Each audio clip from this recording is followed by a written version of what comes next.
These devices appeared to give the power of flight. Reggie would have been impressed if they were not on the backs of frog scum.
Too late. Reggie saw from the docks his brother's silhouette on a ship surrounded by tribal frog soldiers. No sign of their foul leader. He had to get to his brother.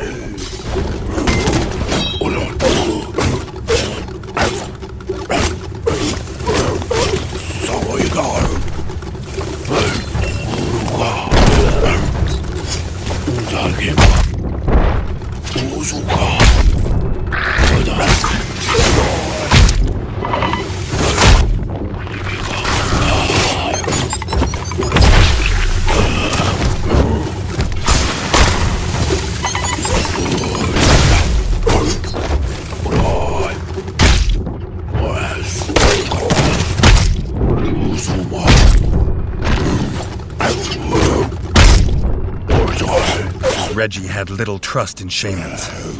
There was more mystery in this world than his father had taught him.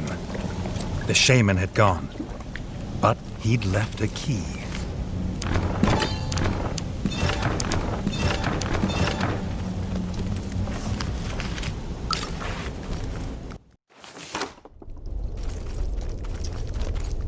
None had seen a turtle in many seasons. His father claimed he found one here as a boy. But it didn't look old. Reggie was almost 2 after all. Could a turtle reach such an old age?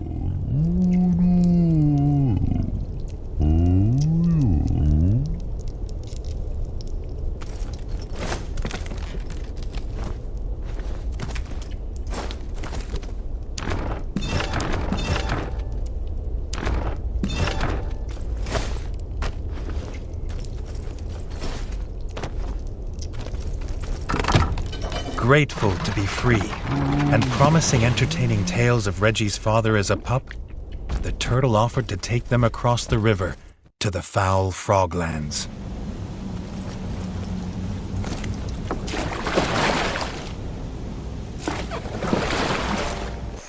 The turtle bid the pair farewell.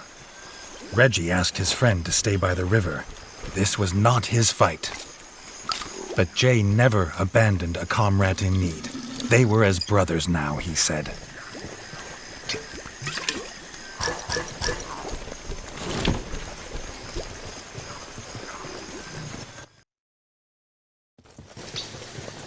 Reggie had expected something as foul as frog spawn, but the froglands were strangely like home, apart from the smell.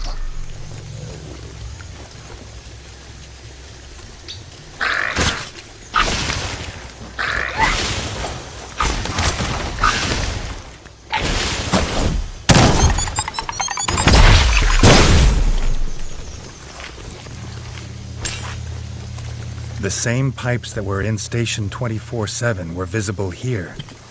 This was how the frogs were invading. Jay was furious the engineering that kept moles safe was being used to hurt others.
like a common grub. Reggie dreaded to think why the war chief would keep so many captives.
This was why the rats had been captured.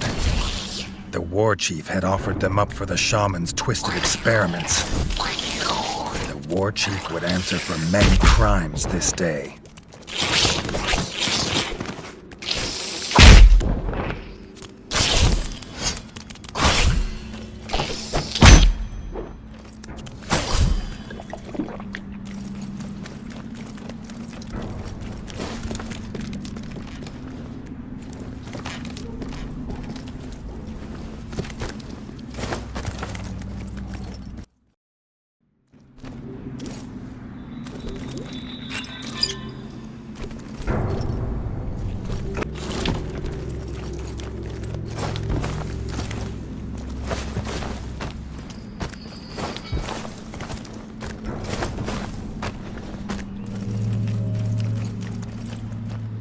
The shaman had tried to hide in his workshop. The things he'd made and used on Reggie's kin were here. There was nowhere he could hide.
The shaman's cruel experiments were over in a puff of foul green smoke.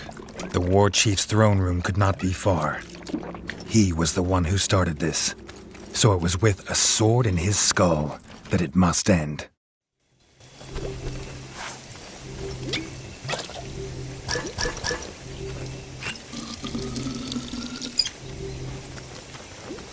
What was this evil twist on Molecraft? A grotesque monster of creaking gears and steam. The sight of it made Reggie freeze. But Jay's fury could not be held back. The sound of his small friend's body falling lifted the spell. Reggie didn't know what this thing was, only that it would die screaming.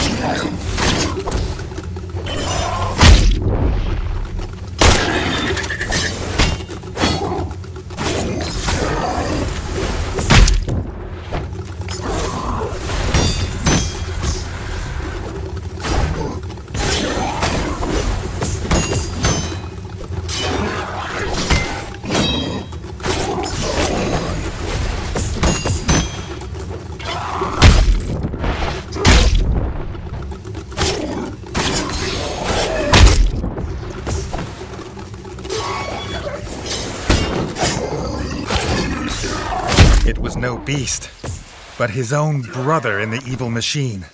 This was the frog's final insult, to turn his own blood into his unwitting enemy. But Dennis knew where the war chief was.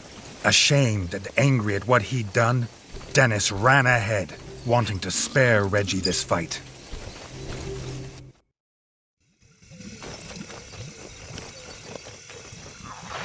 Even in the frog slime and its stench of death, it felt good to be fighting with his brother at his side.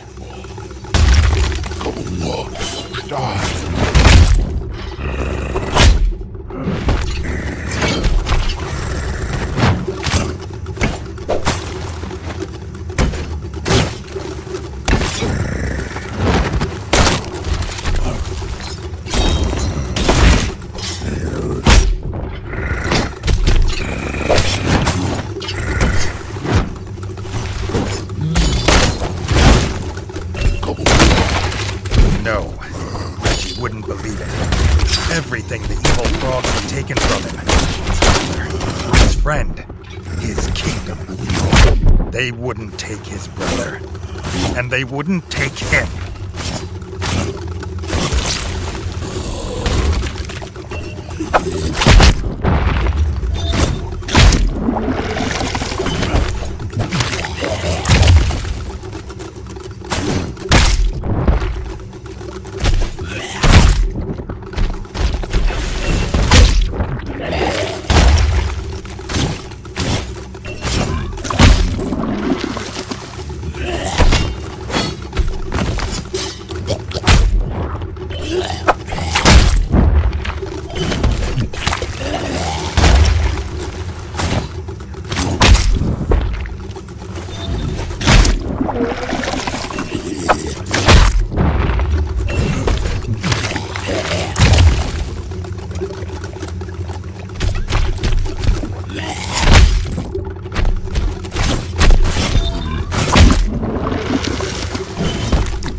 The war chief was dead, and the kingdom saved.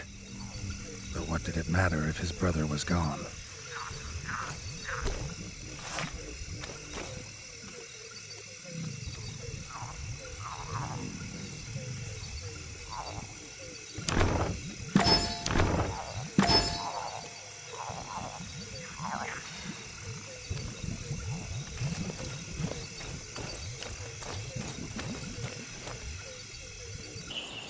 The rat folk rejoiced to have their king home. They had prepared for Reggie's coronation in the throne room. They had been sure he would return to them. To Reggie, it was a bittersweet victory. He had proved himself, but it came at a cost higher than gold.